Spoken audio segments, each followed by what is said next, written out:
of actually different subgroups.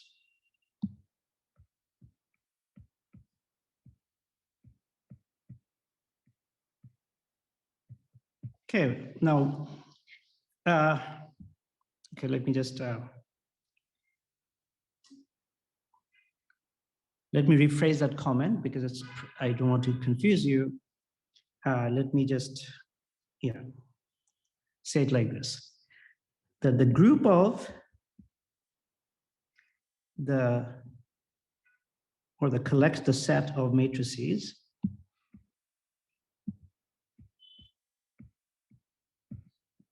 the set of matrices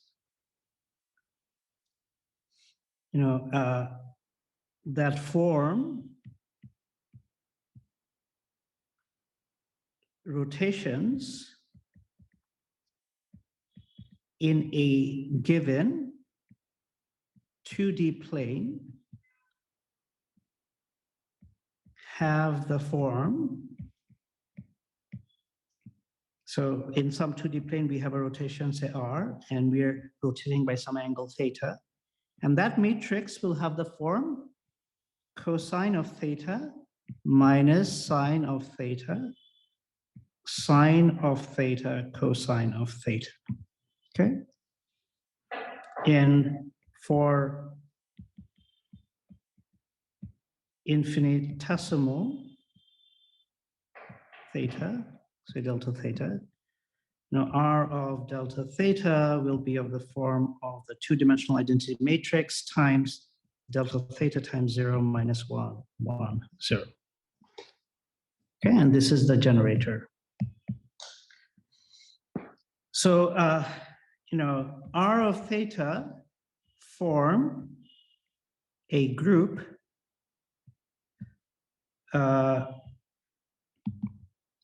known as SO2, okay? So what I wanted to say is that, so these are orthogonal matrices, let me just use R, which satisfy this condition, okay? 2 by 2 matrices which satisfy this condition, so they're called SO2, as well as the determinant of R is +1, because there's an O2 as well, which includes reflection on a plane.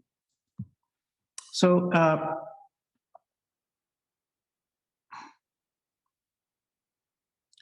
what we were calling Rx, is, belongs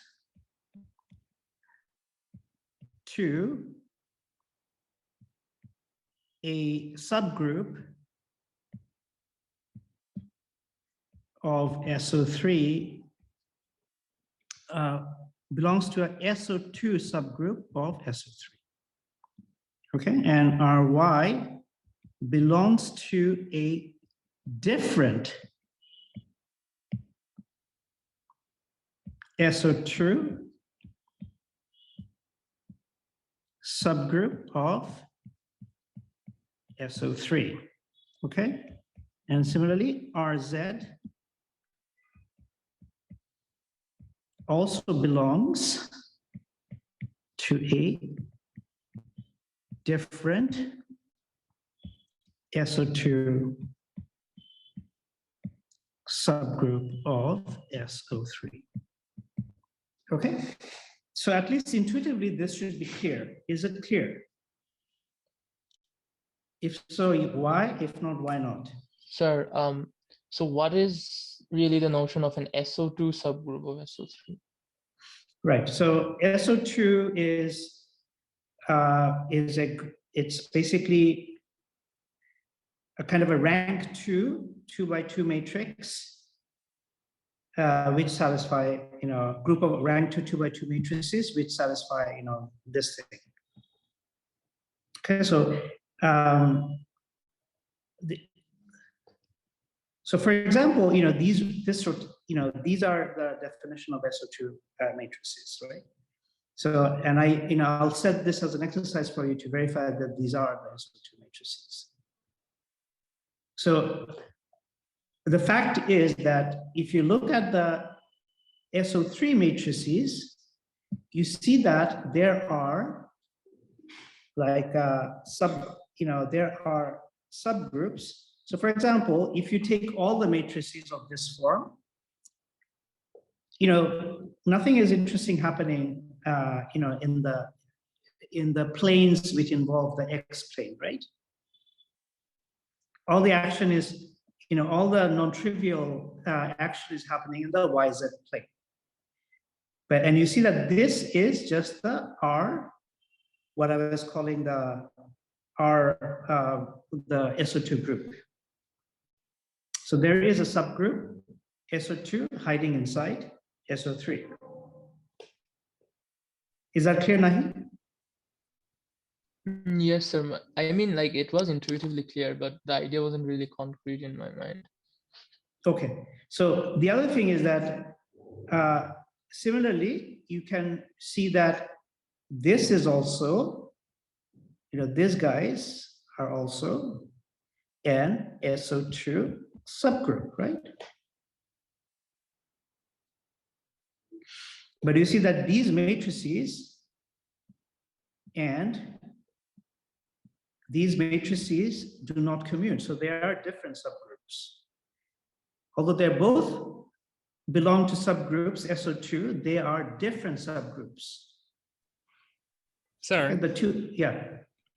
Would it be more correct to say that it has 3 subgroups that are isomorphic to SO2? Yes, yes.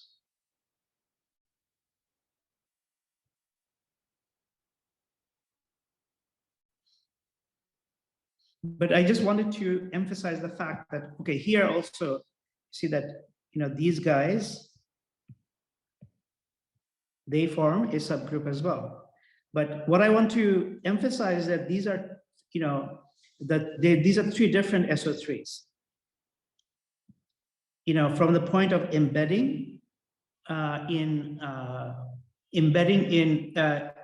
so there are different ways of embedding SO2 in SO3, and the rotations are on the x-axis, the y-axis, and the z-axis. These are 3 different embeddings.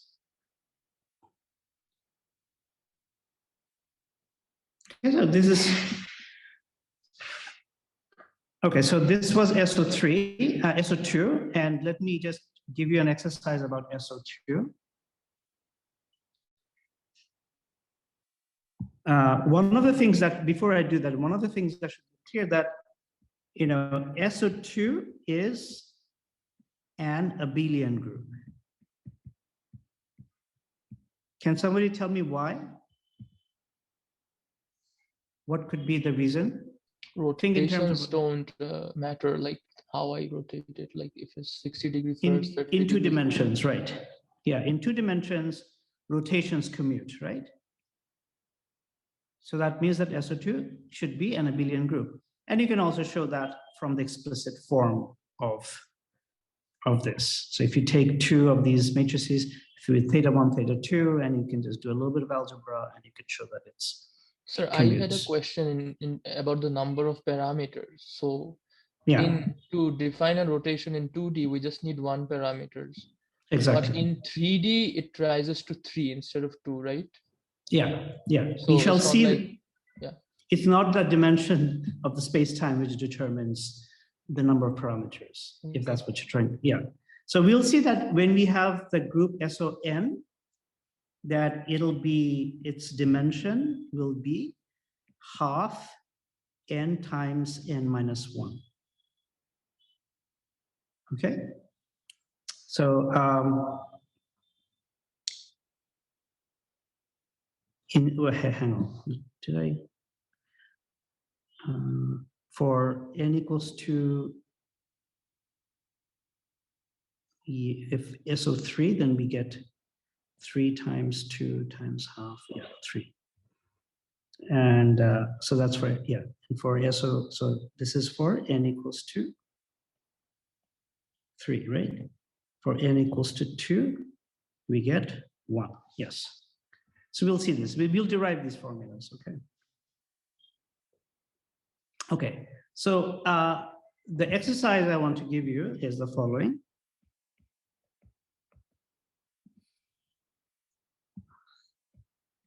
To show that the 2 by 2 real matrices are that satisfy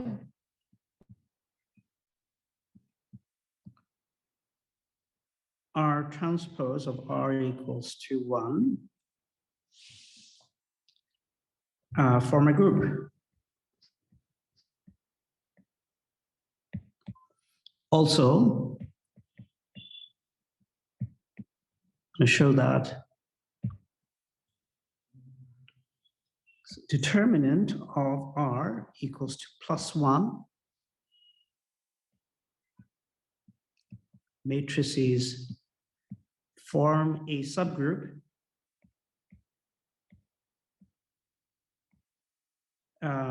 which correspond to